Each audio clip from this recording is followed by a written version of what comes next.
Magandang araw sa lahat ng ating mga kapatid at mga taga-subaybay at sa lahat ng ating mga kapatiran sa Pentecostals of Jordan.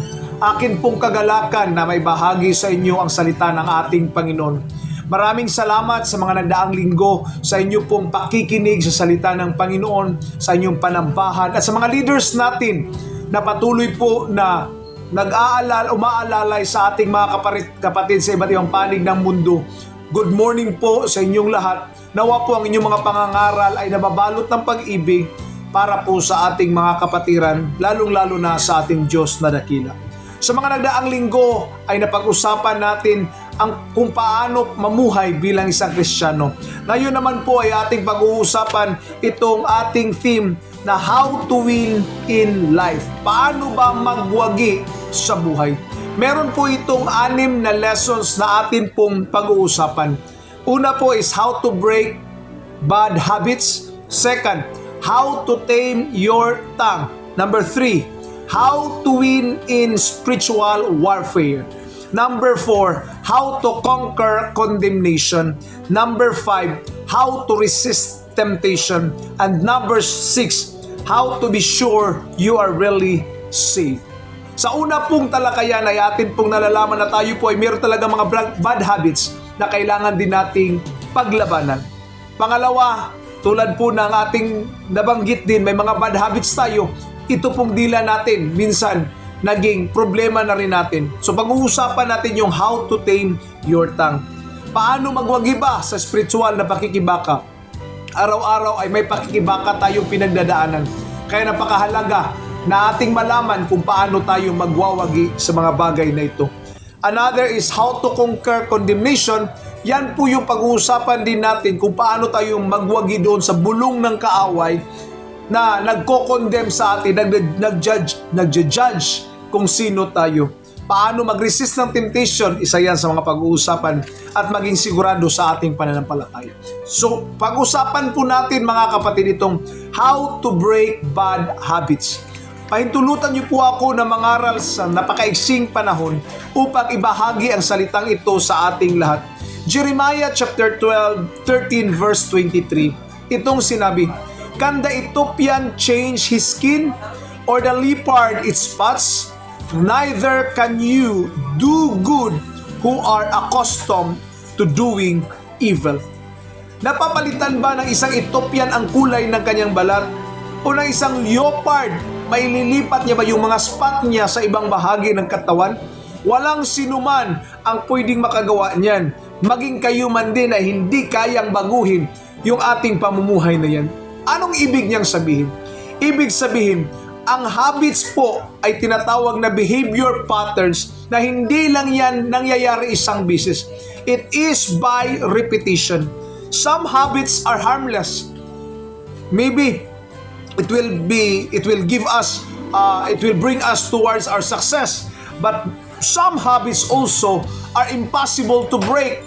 Some habits that are harmful, tulad ng alcohol and drug addiction, yan.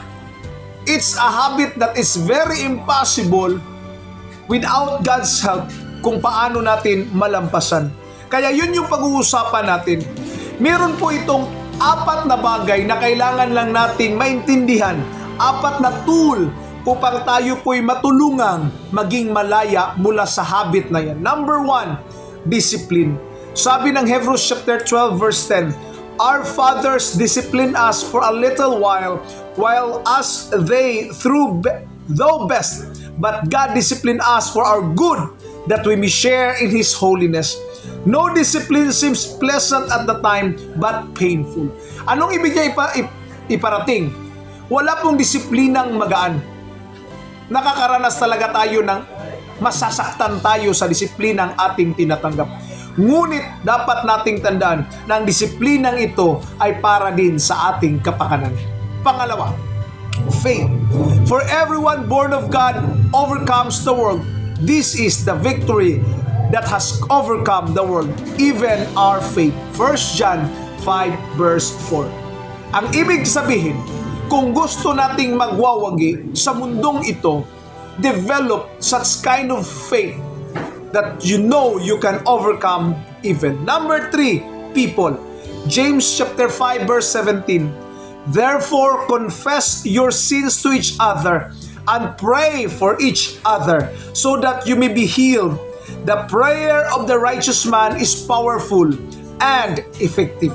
Ang ibig niyang iparating na ang ating pananampalataya nawa ay hindi lang hanggang doon lang, bagkus kailangan din natin ng mga taong magiging katuwang sa ating paglilingkod. Magiging katuwang sa ating paglalakbay. Katuwang para po tayo ay mapalakas sa paglilingkod sa Panginoon. Lastly mga kapatid, persistence. Persistence. For though a righteous man falls 7 times, he rises again, but the wicked are brought down by calamity. Proverbs 24 verse 16. Sa palagay mo, parang hindi man magsasaksid sa unang pagkakataon. Bumalik kang bumangon, tumayo, at muling tumakbo. May mga panahon man na mahihirapan kang tumakbo. May mga panahon na tayo'y madadapa. But be persistent. Continue in the work. Continue in your prayers. Continue in prayers and fasting. Continue in deeper longing for good. At kapatid, alam ko na kung gagawin natin ito, tayo'y magtatagumpay sa ating pananampalataya. Kaya once again, why not pray with me this morning and believe of what God can do to you, to your ministry.